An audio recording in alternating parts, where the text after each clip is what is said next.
Welcome back to every naval battle in history. Last episode was the final hurrah of Athenian-Spartan rivalry with the Battle of Naxos in 376 BCE. We're returning to the story 70 years later in 306 BCE, and my word, have things changed.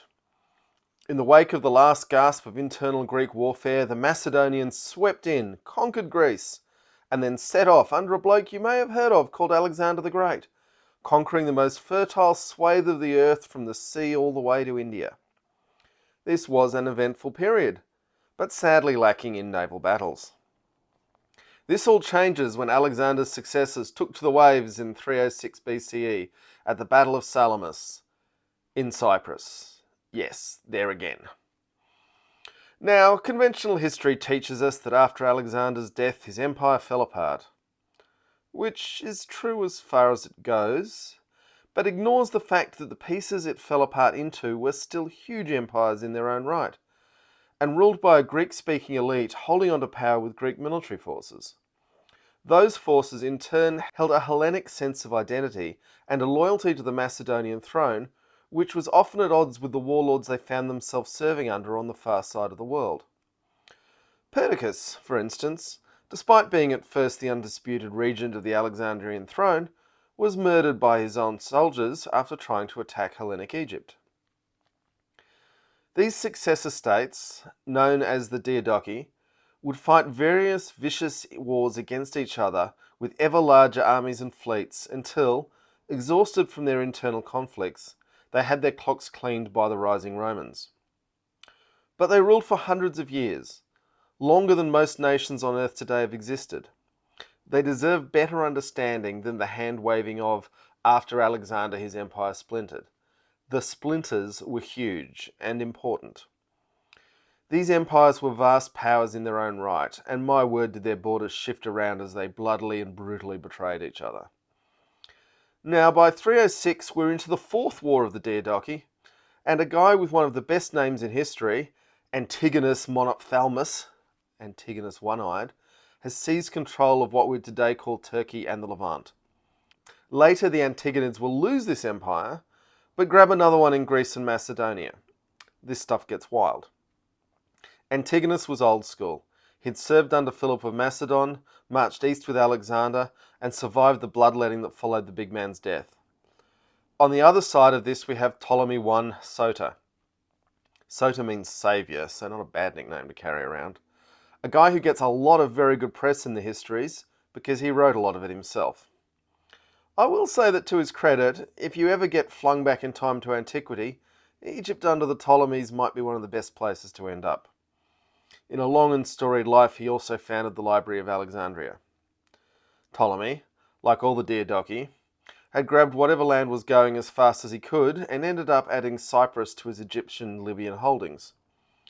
When you have enemies in Turkey and the Levant, Cyprus is a lovely piece to have on the game board. Much raiding of Antigonus's territories followed. Antigonus wasn't putting up with this and sent his son Demetrius to take Cyprus. Demetrius would earn the name Poliocrates over the course of his life, the Besieger. There's a lot of cool names going around in this period, exciting times. Demetrius put together a huge fleet, and if you think nothing has changed in the last 70 years of naval warfare, have I got news for you. The heavy units of the fleet numbered 7 heptares, that's 7 oarsmen on each side per row, 10 hexares with 6, and 20 quinqueremes, that's 5 rowers per bank per side. And yes, I know I'm mixing Greek and Latin with hexares, quinqueremes, and heptares. That's just how the sources refer to it that I've got. The light forces of the fleet were 110 triremes and quadriremes, what would have been major assets not long before. Ptolemy's brother Menelaus had just 60 ships, but a similar number of cavalry and infantry to Demetrius.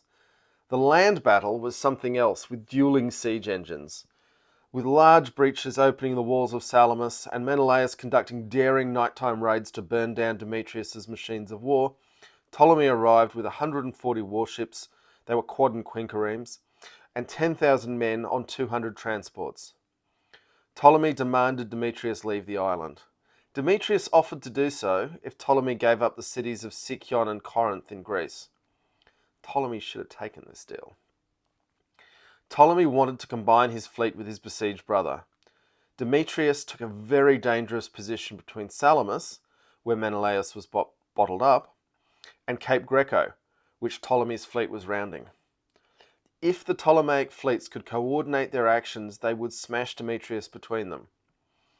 Demetrius put the heavy ships on the left side of the line, commanded by Medius of Larissa, another Alexandrian veteran, the light ships in the centre, and one big ship for himself on the opposite end of the formation. Ptolemy mirrored the formation, creating a race on both sides to crush the weaker forces before turning to the middle. It's worth noting at this point that Demetrius's fleet was in large part a joint Phoenician and Athenian force, while Ptolemy's was Egyptian. Now, if you asked me to bet on the outcome, and all I knew that on one side was a combined Phoenician and Athenian fleet, and the other was Egyptian, well, I wouldn't be putting money on the Egyptians. Menelaus's ships tried to fight their way out of Salamis to swing the balance, but were slowed down by Demetrius's blocking force. Demetrius on the weaker wing was personally in the thick of the fighting, with his bodyguards earning their pay as he fought boarding parties off his ship. In the end, Ptolemy was too slow in defeating the wing he was facing, and his isolated forces were crushed. Only 8 ships of his fleet survived, and thousands of troops were captured on board their transports. Demetrius and Ptolemy fought each other frequently through their careers, but appear to have maintained a healthy respect, never massacring each other's family or troops. And amongst the Diadochi warlord, this was a rare courtesy. Torture and murder were very common. In the wake of the battle, Antigonus declared himself and Demetrius co-kings.